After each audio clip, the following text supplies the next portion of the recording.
કહેવાય ધ્રુવજીના તપના 6 માસ પૂર્ણ થવા આવ્યા છે ત્યારે આ સ્વર્ગની અંદર ઇન્દ્રનું ઇન્દ્રાસન ડોલવા લાગ્યું છે. ઇન્દ્ર ભયભીત થવા લાગ્યો કે આ પૃથ્વી ઉપર કોણ આવો તપસ્વી છે જ્યાં ઇન્દ્રનું ઇન્દ્રાસન ડોલાવે છે.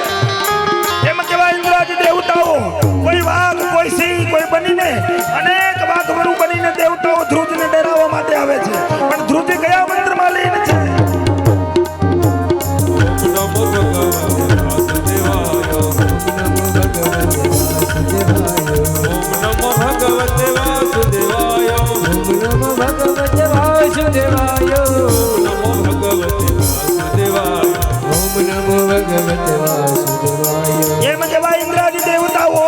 ભગવાન નારાયણની પાસે ગયા.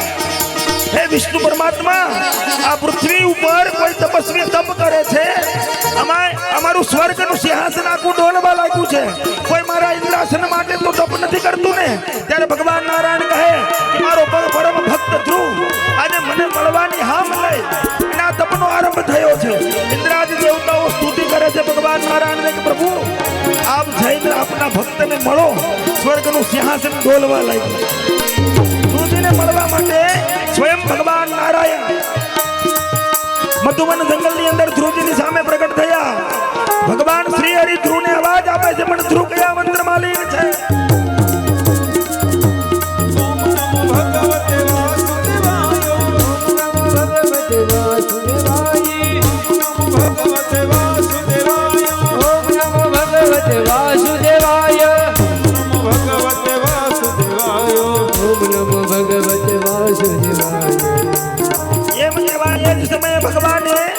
ધ્રુવજીને પોતાના હસ્તથી ધ્રુવજીના શરીરને સ્પર્શ કરીને નીચે કાયા આદિને પરત આપી અને ધ્રુવજીના તપનો ત્યાં ભગવાન શ્રી હરિએ ભંગ કર્યો. 6 મહિનામાં પાણી પાઈ દો, ચા પાણી પાઈ દો, તમારે જે પાવાનું હોય.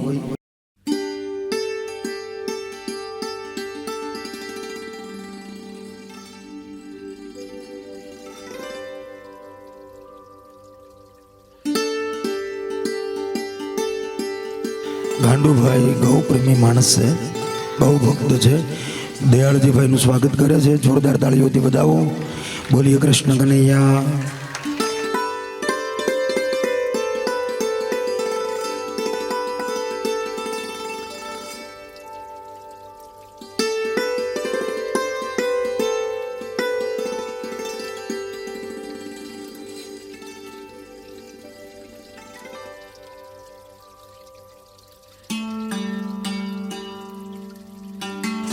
અત્યારે જ કરી દો ગાંડુભાઈ.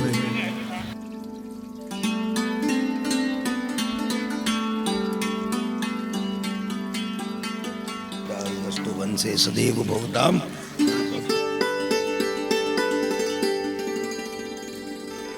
ભાઈ સાયલ ઉઠાડીને સ્વાગત કરે છે, તાળીઓથી વધાવીએ.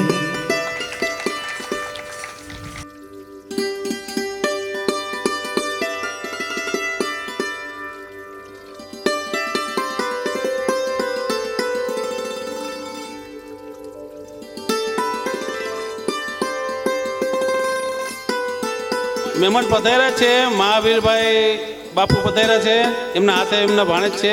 2 જણા ટેટ ઉપર આવો, એમનું સ્વાગત કરવાનું છે.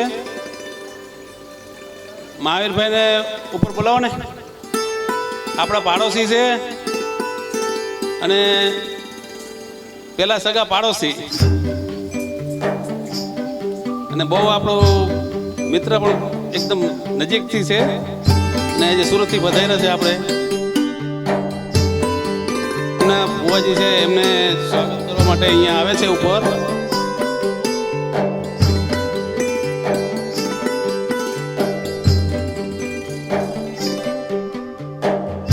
અમારા સગા પડોશીઓને ખૂબ ખૂબ અભિનંદન.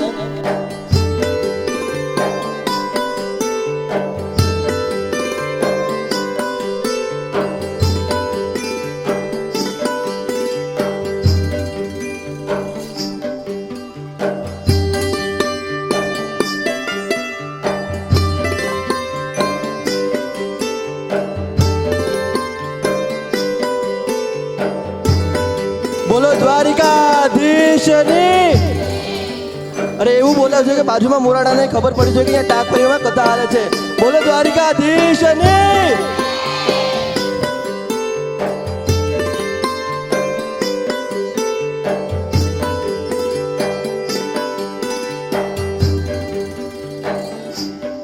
બોલો રણછોડ રાયને.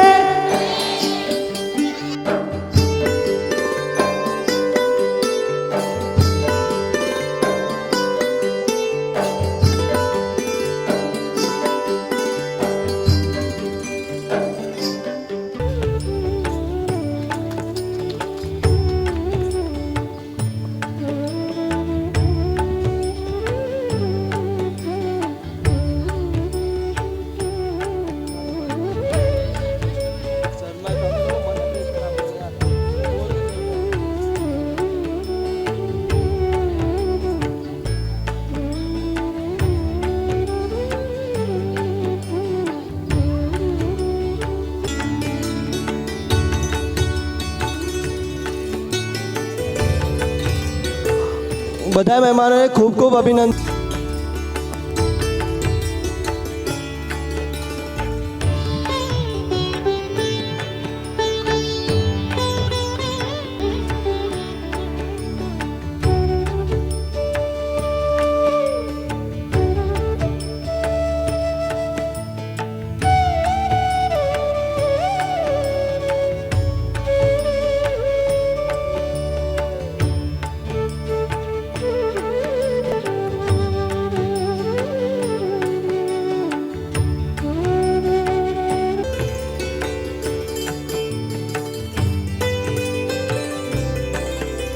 મહેરબાની કરીને અવાજ કોઈ કરશો નહીં. તમારે અહીંયા સન્માન થાય છે કોઈનું, તમે જુઓ તો ખરા કેટલો અવાજ અવાજ અવાજ કરો છો. જરા શાંતિ જાળવો.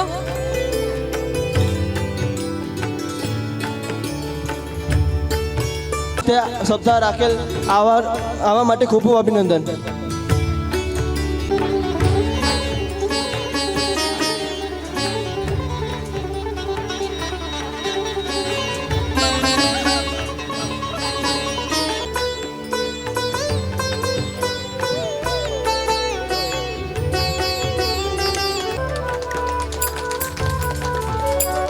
રમેશાધીશને.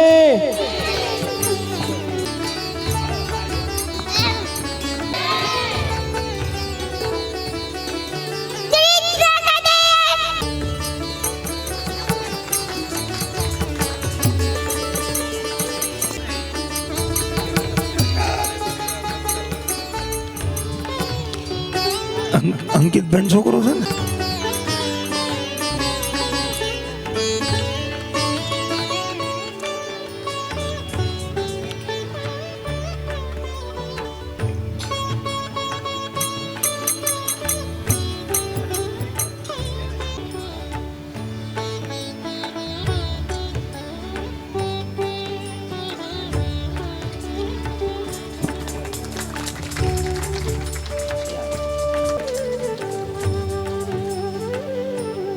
દરેક મેદાન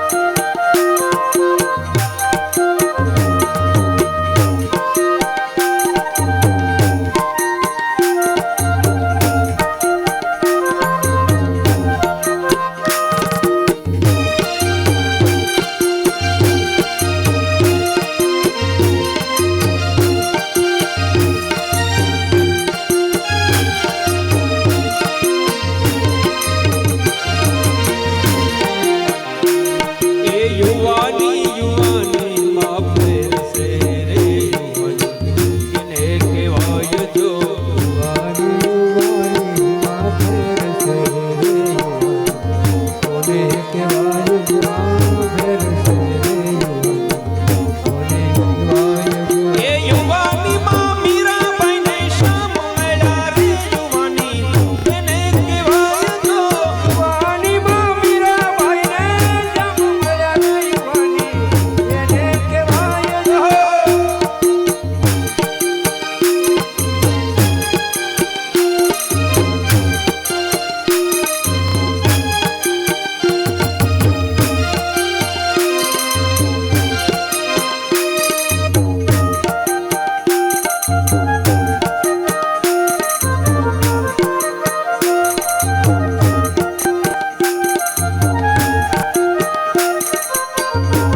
ભક્તિ કરીએ છીએ છતાં દુઃખી છીએ તો ભક્તિથી જ દુઃખી થઈએ ને ભક્તિથી જ દુઃખ પહોંચાડીએ તો એ ભક્તિના દુઃખમાં ક્યારેક સુખ આપવા ઈશ્વર આવી જાય. ધ્રુવજીએ પોતાને કષ્ટ આપ્યું. બીજા માસનો આરંભ કર્યો એટલે એ ખાલી ઝાડના પત્તા ખાતા હતા. એ પત્તા ખાવાનું બંધ કરી દીધું. ત્રીજા મહિને જે જલપાન કરતા હતા જલપાન પણ પાણી પીવાનું બંધ. જમણા પગના અંગૂઠા ઉપર ઉભા રહી અને ધ્રુવજીએ છઠ્ઠા મહિને તપ કર્યું. ઇન્દ્ર ડરવા લાગ્યો કે આ કોઈ પૃથ્વી ઉપર મારું સ્વર્ગના સિંહાસન માટે તો તપ નથી કરતું ને. ઇન્દ્રાદી દેવતાઓ ધ્રુવજીને ડરાવવા આવ્યા. ધ્રુવજી એક જ મંત્રમાં લીન હતા. એને એક જ સ્વરૂપ દેખાતું હતું. શત્રુભુજ રૂપી ભગવાન નારાયણ. અંતે ઇન્દ્રાદી દેવતાઓને ભગવાન નારાયણને પ્રાર્થના કરવી પડી, પ્રભુ જાઓ પૃથ્વી ઉપર અને તમારા ભક્તને દર્શન આપો. અમારા સ્વર્ગના સિંહાસન હવે ડોલવા લાગ્યા છે. સ્વર્ગમાં રહેવાય એવી સ્થિતિ નથી. આ તાકાત પૃથ્વી ઉપરના મનુષ્યના તપમાં છે.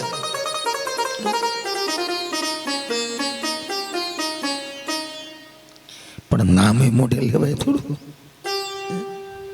ઘણા જોજો આમાં એટલા આળસુ હોય ને, આપણે મેં કીધું ને ઘણા વસ્ત્રથી દારિદ્રતા હોય, વાણીની દારિદ્રતા હોય, ધનની દારિદ્રતા હોય, એમ કોકને ભક્તિની દારિદ્રતા હોય, નામની દારિદ્રતા હોય. ધૂન બોલાવે તો આમ આજુબાજુ વાળા બધા બોલતા હોય પણ એ મૂંગા મોઢે જ આમ બેઠા હોય.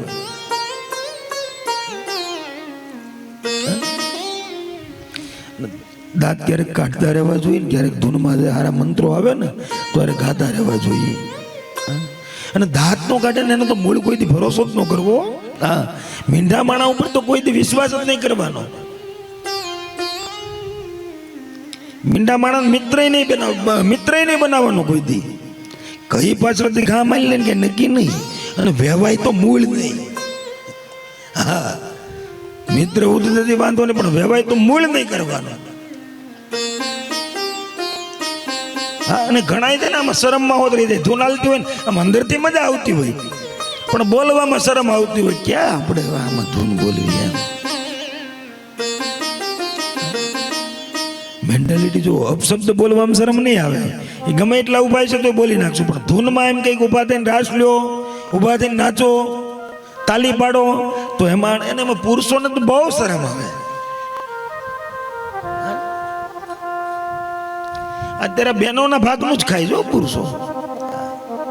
બાકી બિચારાને સવારે 8 થી લઈને 10 સાંજના 10 વાગ્યા સુધી નવરાય જ નથી. કામ કામ કામ કામ.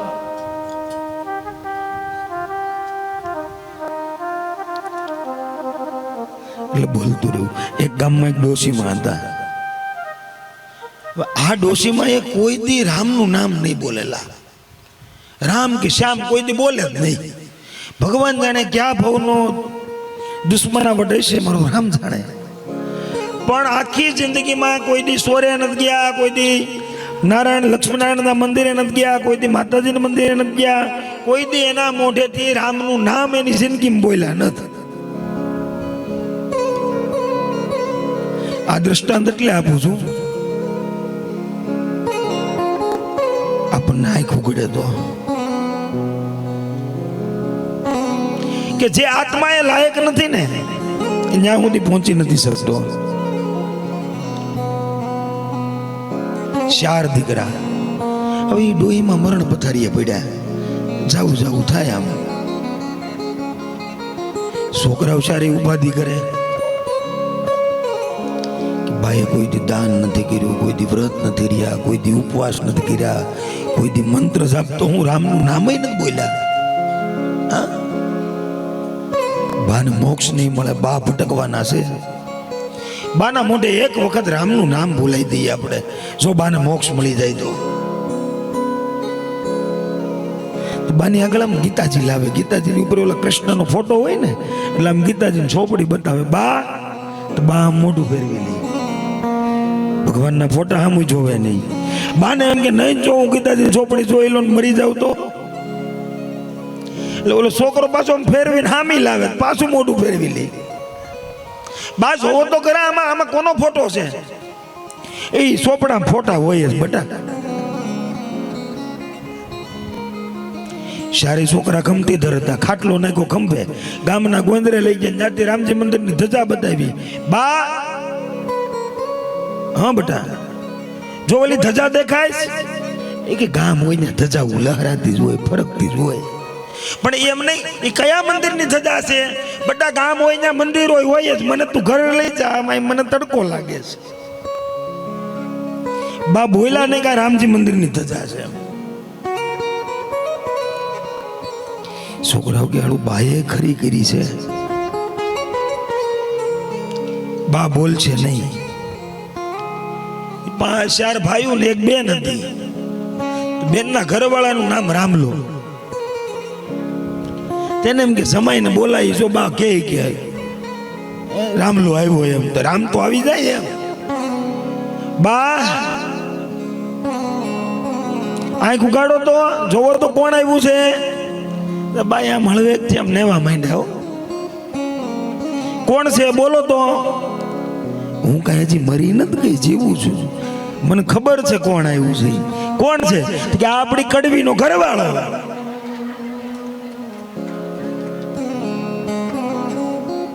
છોકરાવે માથા પછાડ્યા. બાએ રામલો એમ નો કીધું કે આ કડવીનો ઘરવાળો. છોકરાઓ કે બા રામનું નામ નહીં બોલે. કર્મની કઠણાએ બાનું મોત થયું. રામ નામ સત્ય છે. બાએ દેહ છોડી દીધો. સારે દીકરાને એવી આશા અભિલાષા, સારી વહુને એવી આશા અભિલાષા કે બાની પાછળ આપણે સારામાં સારું સત્કર્મ કરવું છે. બાના અસ્થિ આપણે હરિદ્વારમાં જઈને ગંગાજીમાં વિસર્જન કરવા છે. કારણ કે બાએ આખી જિંદગીમાં કોઈ દી મંદિરે તો ફાળ્યું જ નથી, ભગવાનની મૂર્તિ કોઈ દી ફાળી નથી.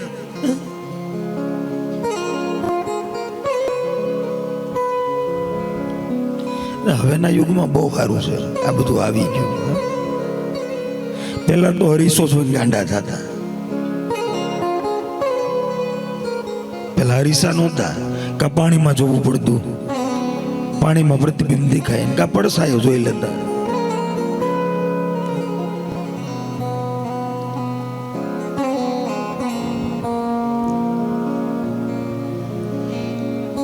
બા ગુજરી ગયા ને પછી સારી છોકરાએ તૈયારી કરી કે બાના હસ્તે આપણે ગંગાજીમાં વિસર્જન કરવા છે.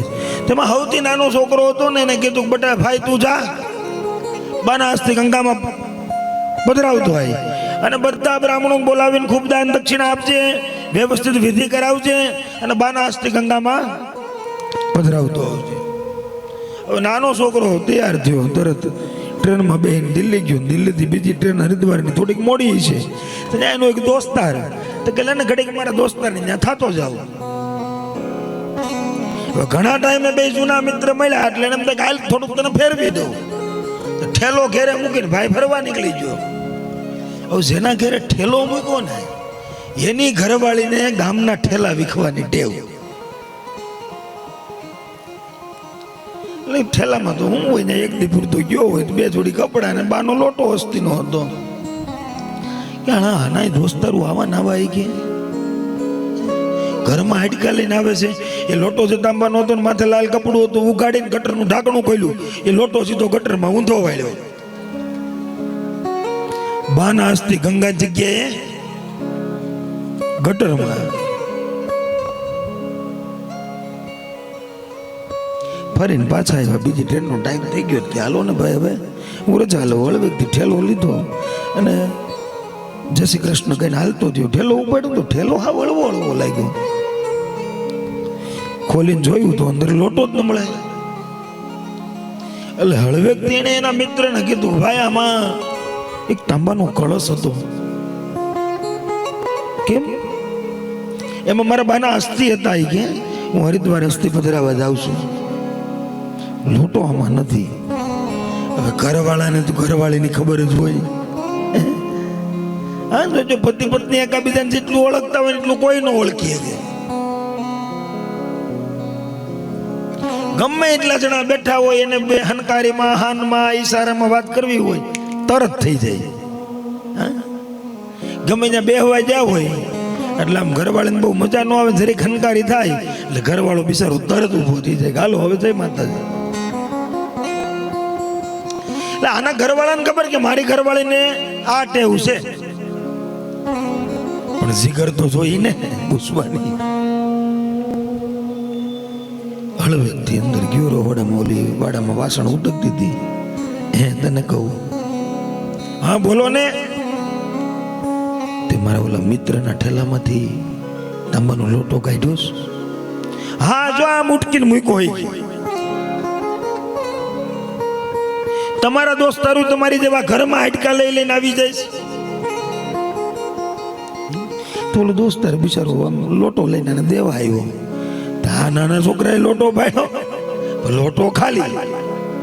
એટલે કે આમાં હસ્તી હતા. એ તો હવે નહીં જડે.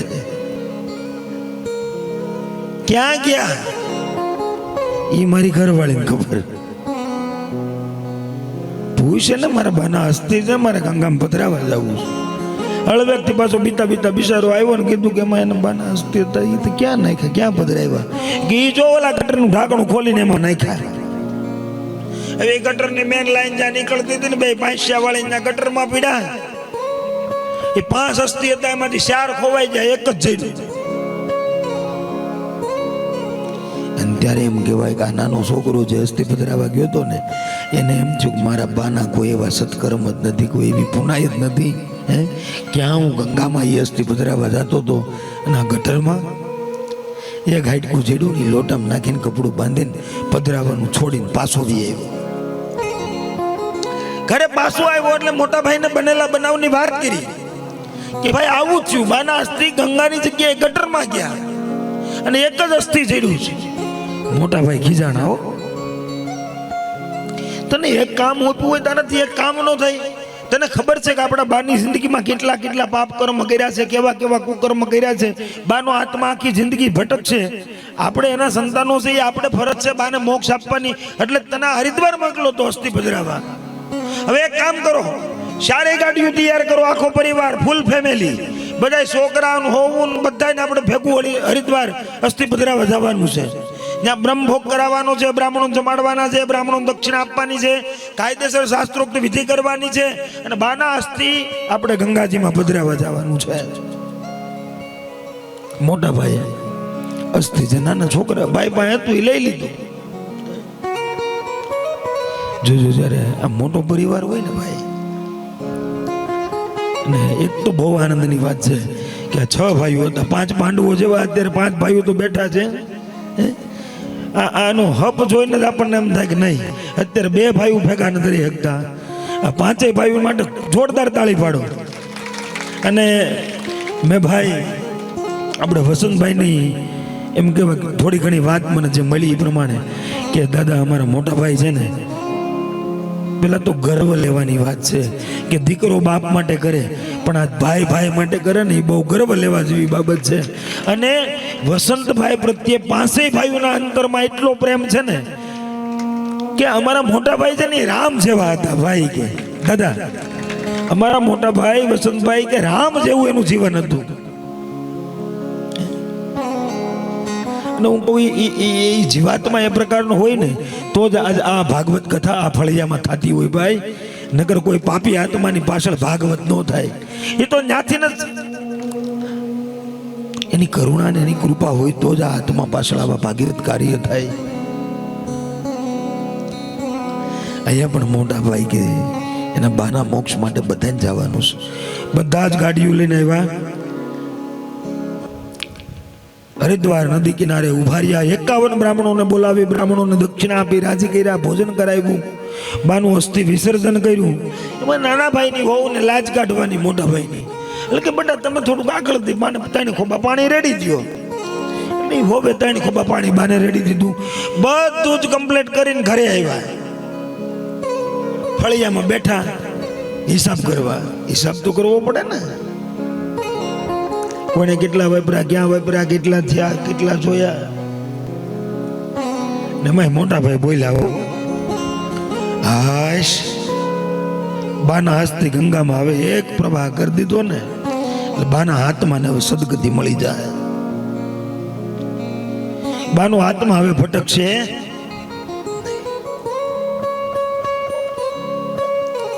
તે નાના ભાઈની વહુ છે ને અંદરથી હંકાર્યું કરે. તમને કહું છું અંદર આવો ને. ઓલો હાથમાં સોપડો પેન લઈને બેઠો હતો ઘડીક ખાઈ. પણ તમને કહું છું જરીક આવો તો ખરા. તો ઓલા સોપડો પેન મૂકીને કે હું છે અમે બધા ભાઈઓ હારે બેઠા છે, ઘડીક બેહવા દે ને બાપા. હિસાબ કિતાબ હાલતો હોય આજે આવડું મોટું આપણે કામ કરીને આવ્યા છીએ, પણ તમે આવો તો ખરા. તમને મારે એક વાત કરવી છે. હું છે બોલ. આપણે હરિદ્વાર નહોતા ગયા? અહીં મને ખબર છે આપણે હરિદ્વાર ગયા હતા. તારે કામ શું છે એ બોલ ને. મને મોટા ભાઈએ કીધું તું ખબર છે કે તમારે લાજ કાઢીને પાણી રેડવાનું હોય તો તમે 3 ખોબા આગળ જઈને પાણી રેડી આવો. હા તો પણ તે રેડી દીધું ને, બાને પાણી પાઈ દીધું ને. હા પણ તમે સાંભળો તો ખરા. પણ બોલ ને કે ત્યાં હું પાણી રેડી દીધું ને, પેલો ખોબો, બીજો ખોબો, જેવો ત્રીજો ખોબો મેં ભર્યો તો બાના આશીર્વાદ મને મળ્યા. હું વાત કરે, હું આશીર્વાદ મળ્યા. જો તમે કોઈને કહેતા નહીં હો, કોઈને વાત ન કરતા, પણ નહીં કહું મને કહેતો ખરા. કડીમાંથી ને ઓલી ડબ્બી કાઢી લાલ કલર ડબ્બી કાઢીને એને ઘરવાળાને આપી. મને જો આમાં સોનાની રિંગ મારેલી વચ્ચે અને ડબ્બી કઈક હારી છે, મેં હજી ખોલી નથી. આમાં નક્કી કઈક બાના આશીર્વાદ રૂપિયા આપણને ઘરેણું મળ્યું. જેવી આ નાના ભાઈએ ડબ્બી જોઈ, ડબ્બી એના હાથમાં લઈને મોટા ભાઈ બોલતા હતા કે બાને હે મોક્ષ મળી ગયો. તે સારે ભાઈ બેઠા હતા ને એમાં વચ્ચે આવીને જોરથી ડબ્બીનો ઘા કર્યો. મોટા ભાઈ જોવો આ બાનું હાડકું ક્યાંય ગયું નથી. આ હરિદ્વાર ગંગાજી માંથી નહીં પાછું આવ્યું. મોટા ભાઈએ એક અસ્થિ ખોવાઈ ન જાય એટલે લાલ કલરની ડબ્બીમાં વચ્ચે સોનાની રિંગ મારીને એની અંદર ફિટ કરી દીધું હતું. અને વાલા ભક્તો, કહેવાનું મારું તાત્પર્ય એ છે કે સોનાની રિંગ જે વચ્ચે મારી હતી ને તો ગંગાજીમાં પધરાવા છતાં પણ ગંગાજીના પાણીના એક ટીપાનો સ્પર્શ પણ આ બાના હાડકાને થયો નહીં.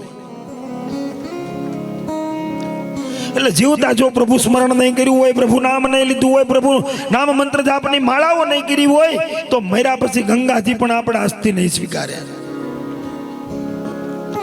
માટે ધ્રુવજીની ઘોડે દ્રઢતા અડગતા દ્રઢ ચરણ કેરો ભરોસો. ભગવદ ઉપર ભરોસો રાખી અને ભક્તિનો માર્ગ સાધી લઈ જીવનને કલ્યાણકારી બનાવી. ગંગામાં કેવડી તાકાત છે.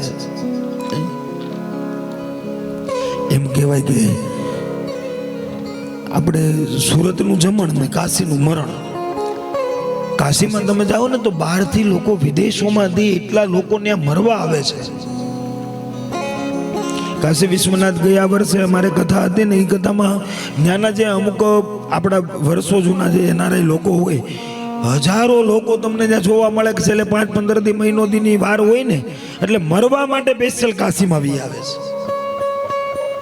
એટલું આ કાશીનું મરણ મહત્વનું છે.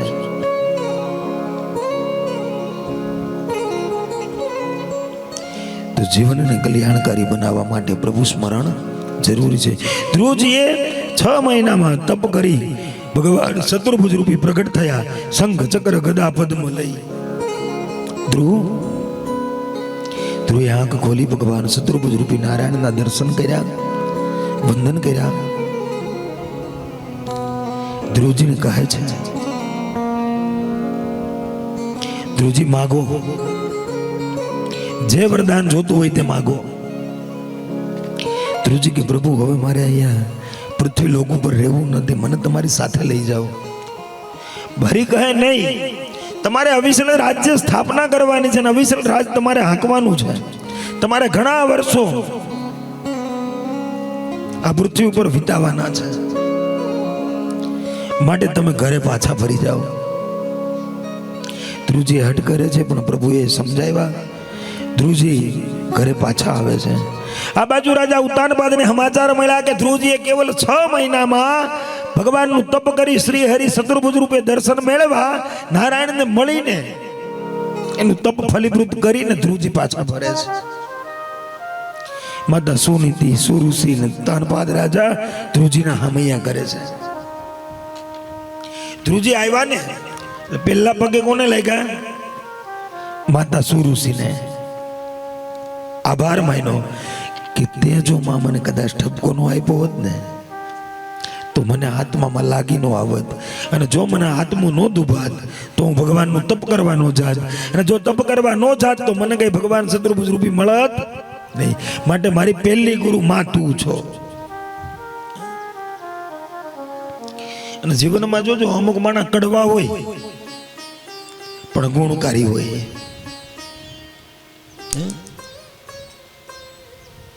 મીઠાઈ બહુ સારી નહીં, ડાયાબિટીસ કરી નાખે. બહુ મીઠા માણાની પડખે બહુ નો રહેવું. અત્યારે કેવું થાય છે ખબર છે? તમને કોઈ કડવા શબ્દો કેવા આવે ને એટલે તમને ગમતું જ નથી, સારું જ ન લાગે. કોઈક આપણને સલાહ દેવા આવે ને એટલે આપણાથી સલાહ જરાય સહન જ ન થાય. સાચું કહેતા હોય તોય ન થાય. હા, મીઠું મીઠું બોલે ને આપણી વાહવાઈ કરે ને આપણા વખાણ કરે ને તો આપણને મજા આવે. ઓહળિયા બધા કડવા જ હોય પણ શરીર માટે ગુણકારી હોય. એ છોકરું ઓહળિયા પીતું ન હોય ને કડવું કડિયાતું તો એમાં નાક પકડીને પરણે પાઈ દઈ. શું કામે? છોકરાના હિત માટે.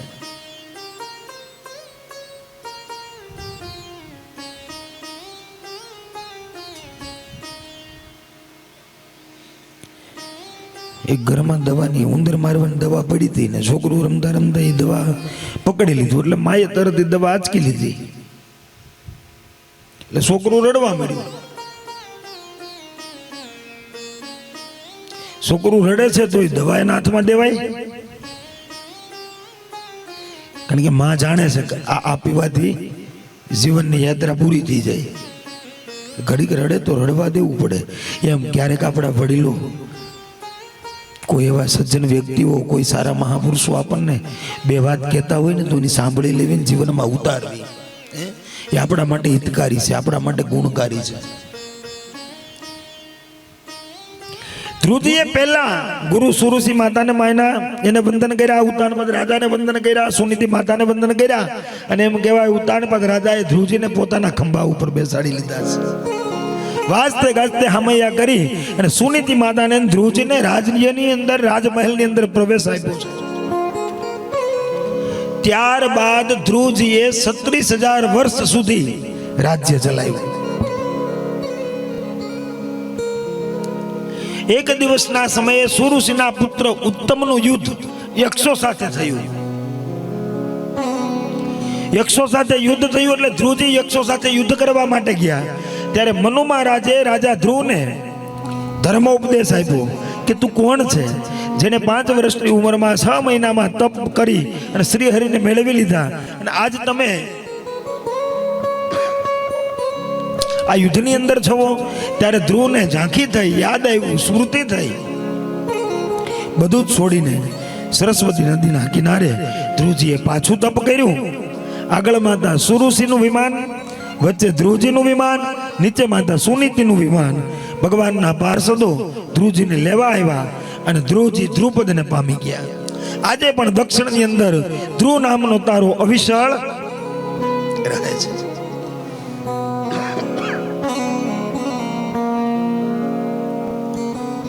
એના જ વંશમાં આગળ જતા ભગવાને પૃથુ મહારાજે જન્મ લીધો. આ પૃથ્વીને પહેલી વખત જો કોઈ ખેડી હોય તો એ પૃથુ મહારાજે ખેડી. ખેતી કરતા જ ને આપણને શીખવાડ્યું છે. એ કોને શીખવાડ્યું? પૃથુ મહારાજે. બોલીએ પૃથુ મહારાજ કી જય.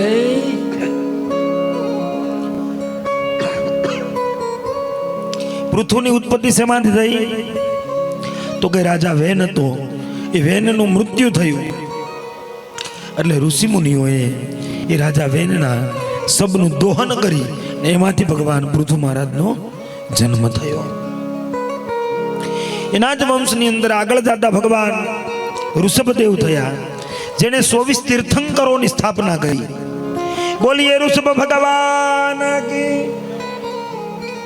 જૈન ધર્મ જે છે, ઓમ નમો હરિહંતાણમ નમો સિદ્ધાણમ, 99 મંત્રો જે તીર્થંકરોના છે.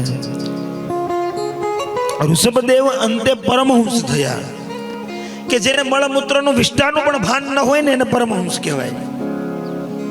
જેનામાં વૈરાગ જાગી જાય.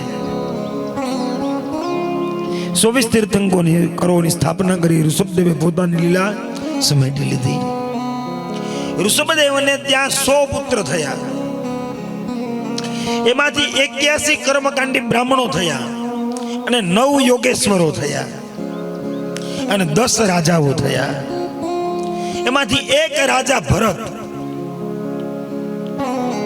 આ રાજા ભરત પોતાનું રાજ્ય ચલાવ્યું. અંતે એને ભગવાનની ભક્તિ કરવાનું આદેશ થયો ગુરુવરનો. બધું જ રાજપાટ છોડીને, એમ કહેવાય સ્ત્રી પુત્ર છોડીને રાજા ભરત મોક્ષ માટે ગંડકી નદીના કિનારે આવી અને શ્રી હરિનું તપ કરે છે. રાજા ભરત બધું જ મૂકીને કેવલ હરિભજનમાં લીન થયો છે. એક દિવસના સમયે ગંડકી નદીની અંદર રાજા ભરત સૂર્યને અર્ઘ્ય આપતા હતા અને એક મૃગ્યા ગર્ભ અવસ્થામાં હતી અને એની પાછળ સિંહ પડ્યો અને મૃગ્યાએ જળાશયની અંદર સલાંગ મારી તો મૃગ્યાને જળની અંદર જ પ્રસવ થઈ ગયો અને મૃગ્યા સામે કિનારે પહોંચીને મૃત્યુ પામી અને મૃગ્યાનું બચ્ચું તણાતું તણાતું રાજા ભરતના હાથમાં આવ્યું. રાજા ભરતે આ મૃગ્યાને બચાવી લીધું. જોયું ને તો રાજા ભરત આ મૃગ્યાના બચ્ચામાં મોહિત થઈ ગયો.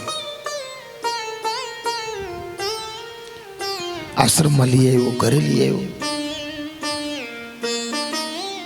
એને ખવડાવે, એને પાણી પીવડાવે, એનું ધ્યાન રાખે, એને હાંચવે. 1 દિવસ, 2 દિવસ, 3 દિવસ. સવારમાં ભરત યજ્ઞ કરવા માટે બેસે એટલે એ મૃગ્યાનું બચ્ચું દોડતું દોડતું આવે. હવનની બધી સામગ્રી જે કાંઈ હોય એ વેર વિખેર કરી નાખે. સંધ્યા કરવા બેસે તો સંધ્યાના પાત્રો બધું ઉછલકૂદ કરીને બધું ઢોળી નાખે. નદીમાં અર્ઘ્ય આપવા જાય, તપ કરવા માટે જાય તો વળી પાછું આ કિનારે ઊભું હોય કૂદકો મારીને જળમાં પડે. વળી પાછો રાજા ભરત એને પાછું બચાવીને બારું કાઢે. આ મૃગ્યાએ જે ભરતની દિનચર્યા હતી, જે નિત્ય કર્મ હતું, એની અંદર વિક્ષેપ થયો. બધું જ તપ કરવાનું છોડીને મૃગ્યુ મૃગ્યુ મૃગ્યુ મૃગ્યુ રાજા ભરત એની પાછળ પડ્યો. સમય સંજોગાત બનાવે એવો બન્યો કે એક દિવસ હરણાઓનું ટોળું આવ્યું મૃગ્યાનું. એટલે હરણના બચ્ચાને એમ થયું કે ઓલો મારી જેવો દેખાતો નથી, આ બધા મારી હારતના છે.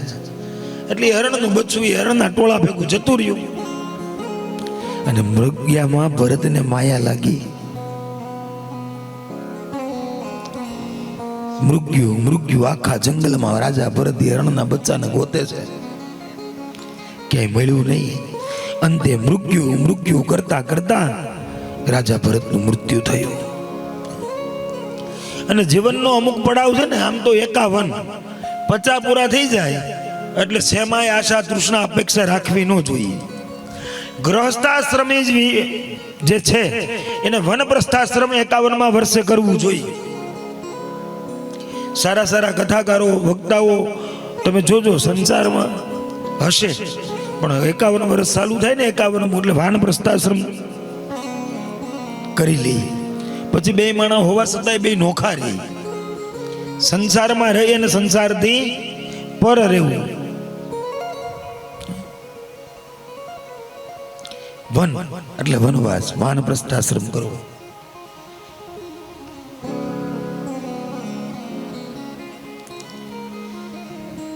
એક ડોશીમાં હતા, 80-90 વર્ષની ઉંમર. ડોશીમાં આજકા મારે મરવું થાય અને કાંઈક બોલવા જાય પણ બોલી શકે નહીં. છોકરાઓને એમ કે ભાઈ કાંઈક ખજાનો છુપાવી રાખ્યો છે ને આપણને કહેવા માંગતા છે પણ બોલી નથી શકતા. ડોક્ટરને બોલાવે, ગમે થાય ખર્ચો, ગમે ઇન્જેક્શન મારવા પડે, પણ તમે બાના મોટે બોલાવો એ હું બોલવા માંગે છે, હું કહેવા માંગે છે.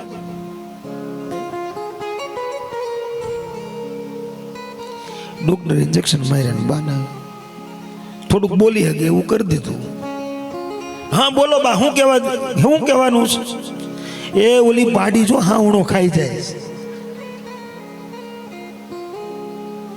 મળતા જીવ એમાં છે, હાવણામાં. હા, અને આમ સ્ત્રીઓને કેટલું આમ જો, હાવણી કઈ લિંગમાં આવે? સ્ત્રીલિંગ. હાલી ઘરની અંદર જ રહે, બહાર નો નીકળે. ફળિયું વાળવું હોય તો હાવણો. હા, અને તમે ઘરમાં જોજો, કોઈ દી મોહોતું ક્યાંય ગાભો પોતું હાડી નો જોયો નહીં. તમારી કપડાની જોડી સીધી જ ફાટીને પોતું થઈ જાય. હા,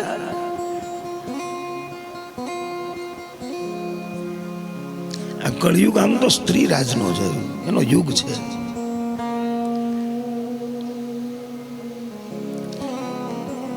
મરણ સમયે પણ જે મનથી મૂકી ન શકે એને ક્યારેય મોક્ષ ન મળે.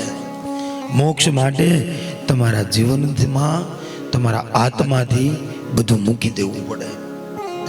રાજા દશરથને એક વાળ સફેદ દેખાણો ને, રાજપાટ છોડી દીધું હતું. અને આપણે 80 વર્ષના ડોહીમાં દઈ ને ધોળા સાપરા થઈ જાય તો હજી સાવી ભેગી જ રાખીને હાલી જુડો વહુ ન આપી. આમાં અમુક ડોહીયું નો વાગ છે હો પાછો, ખાલી વહુ નો જ નથી. નગર અમુક ઉંમર ના અમુક અવસ્થા થઈ જાય ને એટલે પ્રભુ ભજન કરીએ, સોરે જઈને બેસીએ, રામજી મંદિરે જઈને બેસીએ. હા, રોંઢો થાય એટલે સત્સંગ કરી, જમવાનું તૈયાર થાય એટલે જમી લઈએ, જીભને થોડી કાબૂમાં કરી લઈએ. ન થાય. બહુ કામ કરતા હોય ને એટલે આડું હાલવું જ પડે. એટલે અમુક સુધારો આપણામાં લાવજો. ખાલી વહુના જ વાગ કાઢવાના નથી. મૂંગા મોઢે રહેતા હોય હરખા શાંતિથી, કોઈ ભારે પડે નહીં. નડે હું સ્વભાવ. હા, કેવો સ્વભાવ જોજો. એની અવસ્થા હતી ને એમાં રૂપિયાની નોટે મોટી હતી. એ 1 પૈસો ને 2 પૈસા ને 5 પૈસા વાપરતા, 10 પૈસા વાપરતા. અને અત્યારે આપણે 500 નોટે આમ છોકરાને હોય, છોકરો હોય ધડાક ધડાક છૂટી કરી નાખે, વાપરી નાખે. અને હોના કાળજા કપાતા હોય હો. કારણ કે ભાઈએ એવડી મોટી નોટ કોઈ દી વાપરી નથી જિંદગીમાં. એટલે પેઢીનું અંતર આવ્યું અને આપણને અત્યારે એ નોટ ખાવ નાની લાગે. એટલે બાને ન બોલવું હોય ને તો રહી ન હોગે, છેવટે બોલવું જ પડે. બેટા થોડુંક માપે રાખજો, બહુ વાપરતા નહીં. હમણાં આ કરવાનું છે, હમણાં આ કરવાનું છે. હા, અમારી વહુ તો બાપા બહુ ખર્ચા કરે. એ મૂકી દો બધું મનથી. એને કમાવું છે, એને વાપરવું છે, એને ખાવું છે, એને મજા આવે એમ જીવવા દો. આપણને હાચવેસ કઈ રીતે? બે વખાણ હારા કરો. કોઈ દી વહુની નબળી વાત ક્યાંય છે એ કોઈને જઈને કરવાની જ નહીં. હા, ગામે ગામ મંથરા રહે છે, આપણને ખબર નથી. આ નોખું એમને નથી થવું પડતું. આપણે જરી કમથી વાત કરી હોય ને, અને જોજો આ મંત્રાનું આગમન ઘરમાં ક્યારે થાય ખબર છે? કા હા હું ઘરની બહાર જાય ત્યારે, અને કા હોવ ઘરની બહાર જાય ત્યારે. હાહુની વાત હોવને કરવા આવે, હોવની વાત હાહુને કરવામાં આવે. એટલે અંદરો અંદર બે એકાબીજા પાસે શોખવેટ ન કરી લેવા. ઓલી એના મનમાં રાખે, ઓલી એના મનમાં રાખે, બે એકાબીજા ત્યાં ત્રાહ્યું હાલે.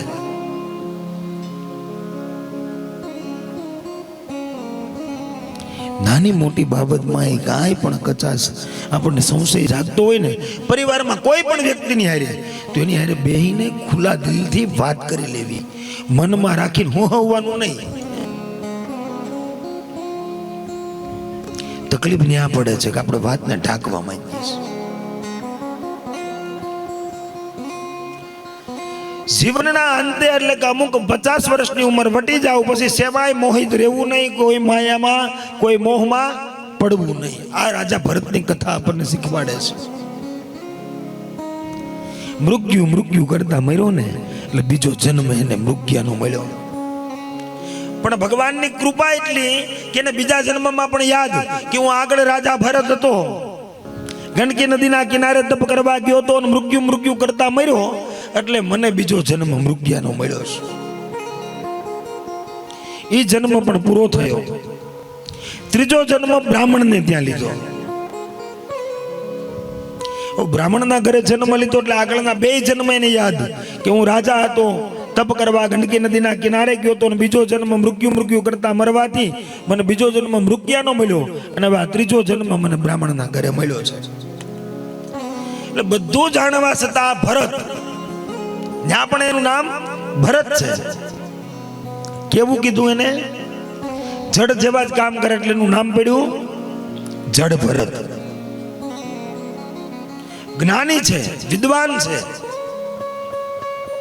પણ હવે આ ભાવમાં કે મારે સેમાય ફસાવવું નથી.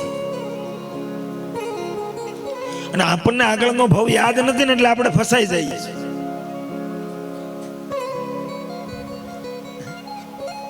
નાનું બાળક જન્મેલું હોય ને, જોઈજો આમ બારીએથી બારું ટીંગાડજો એટલે હાથ પગ સીધા ફફડાવા મળશે. શું કામ? કારણ કે મૃત્યુનો ડર છે. એટલે મર્યા તો નથી, જીવતા છીએ હજી, તો મૃત્યુનો ડર કેમ? આગળ મરી ચુકાશ એટલે મૃત્યુનો ભય એને પણ સતાવે છે.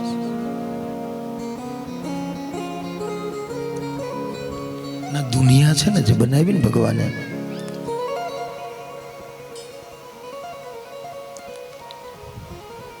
આ બધી એડવર્ટાઇઝ છે.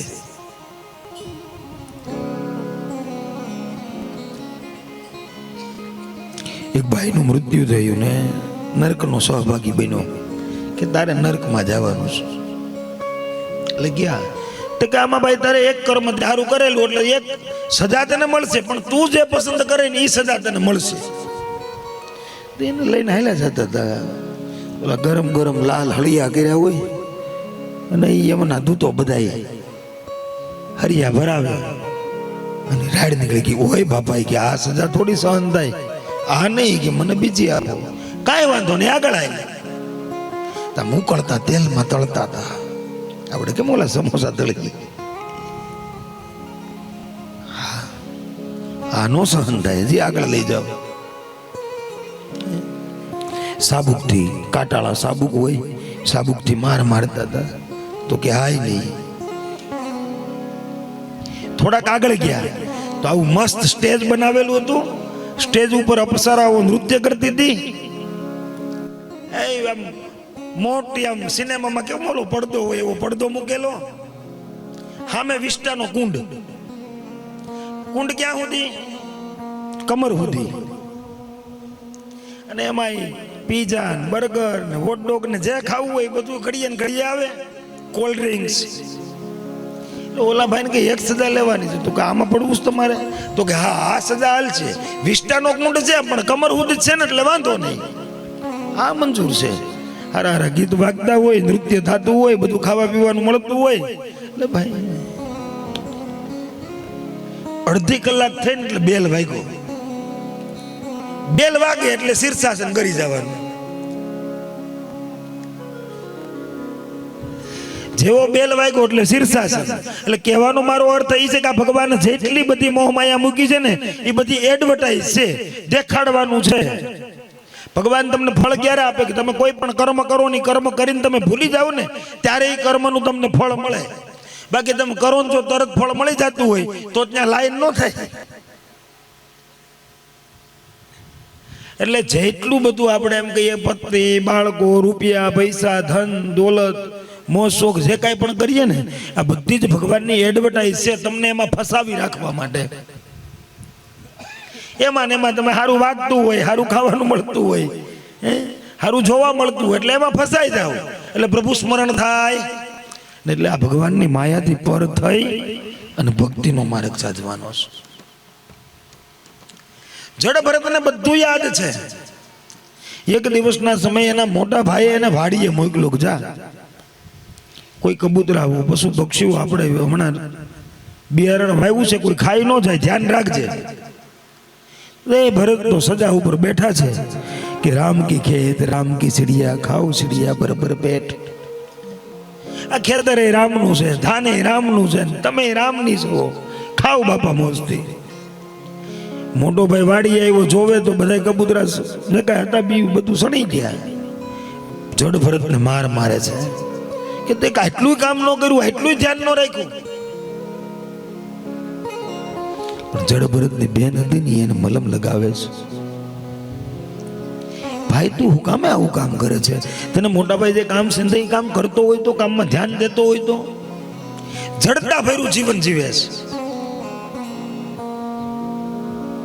બેનના લગ્ન થઈ ગયા એટલે જડ ભરત ઘર છોડી દીધું. ઘર છોડીને બહાર નીકળી ગયા એટલે એક દિવસ રાજા રહોગણની પાલખી કપિલ મુનિના આશ્રમની અંદર તત્વ ઉપદેશ માટે જતી હતી. તો એમાં એક પાલખી ઘટે, પાલખી ઉપાડવા વાળો સૈનિક ઘટે.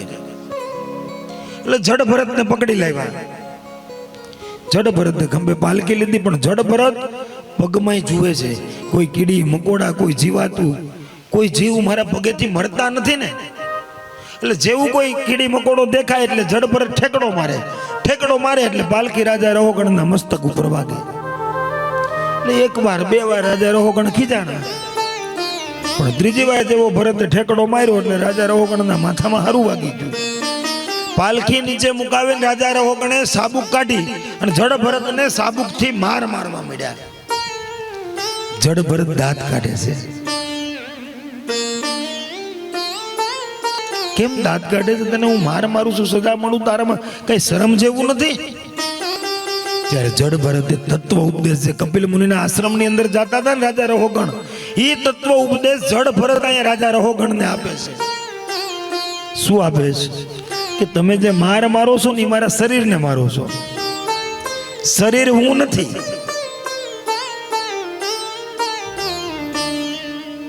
મારો આત્મા શરીરથી અલગ છે. આપણે જો આ બે ભેગું કરીએ ને એટલે તકલીફ પડે છે. શરીર અલગ છે ને આત્મા અલગ છે. આત્મા અને શરીરને એક માની બેઠા છીએ એટલે શરીરમાં જ આપણે રેચા પીચા રહીએ છીએ, આત્માનો કઈ ઓળખાતા નથી. તમે માર મારો છો એ મારા શરીરને વાગે છે, આત્માને નહીં. કાયા મળી છે આત્માના કલ્યાણ માટે. આપણે શું કરીએ છીએ? આ જ કાયાથી આત્મા ઉપર પાપ રૂપી રંજ ચડાવીએ છીએ. તત્વોપદેશ રાજા જડ ભરતનું સાંભળીને રાજા રહોગણે વંદન કર્યા. ખરેખર આ કોઈ જ્ઞાની પુરુષ છે.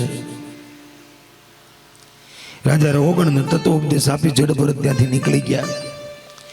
જેવા ત્યાંથી નીકળ્યા એટલે એમ કહેવાય ભીલ જ્ઞાતિના લોકો મહાકાળી માની, ભદ્રકાળી માની બલિ આપવા માટે 32 લક્ષણા પુરુષની એને જરૂર હતી. રાજા આ જડ ભરતને પકડી લાવ્યા છે.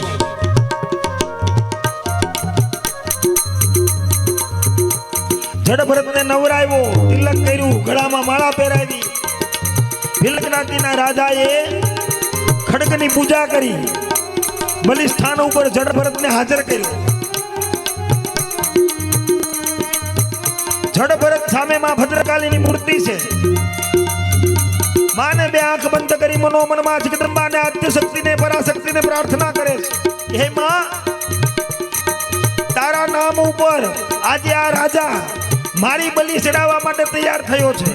માં, ખરેખર જો આ મૂર્તિની અંદર ભદ્રકાલી તું બિરાજમાન હો ને તો મારું રક્ષણ કરજે ને માં ભગવતી. તારા નામ ઉપર હજારો પશુ પક્ષીઓની બલિ અર્પણ થાય. માં, તું આ કુપ્રથાનો નાશ કરવા માટે આ મૂર્તિમાંથી પ્રગટ થા.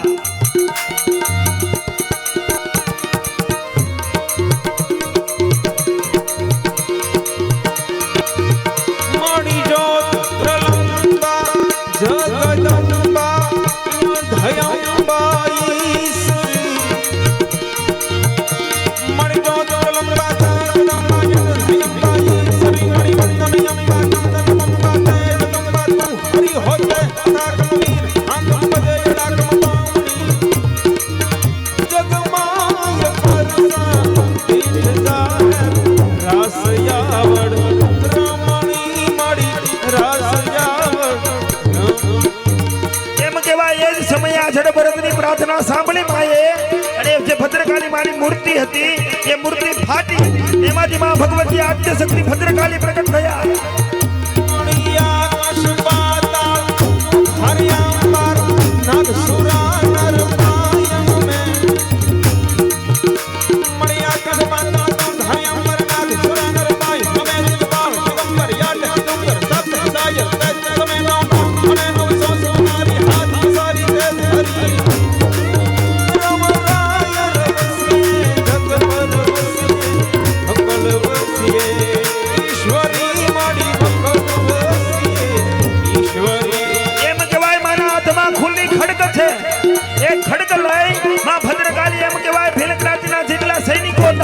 એને મારવા લાગી છે.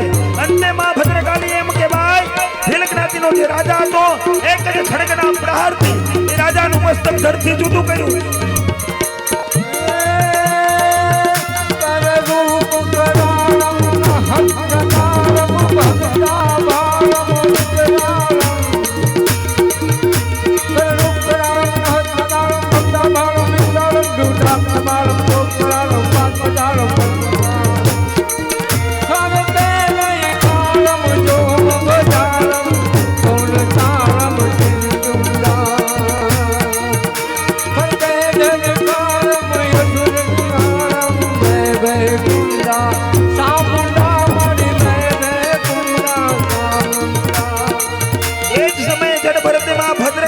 ક્રોધાગ્નિ જાગી ઉઠ્યો તો માં ભગવતીની સ્તુતિ કરી, માં ભદ્રકાલીને શાંત કરી.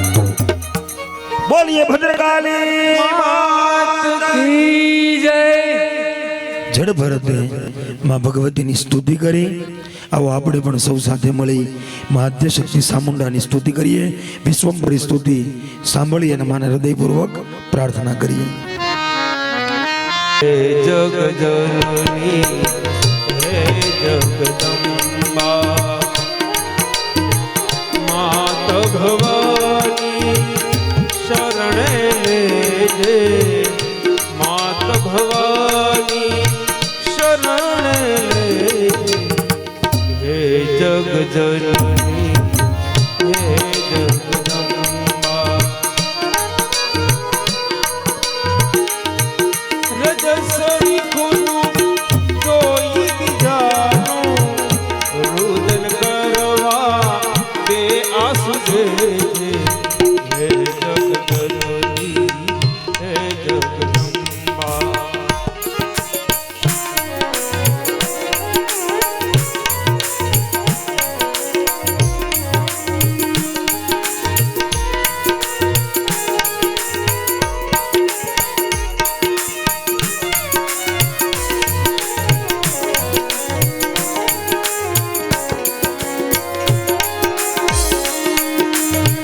શક્તિ દે માં ભક્તિ દેજે. દુનિયાના ટુકડા સેવા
જગદમની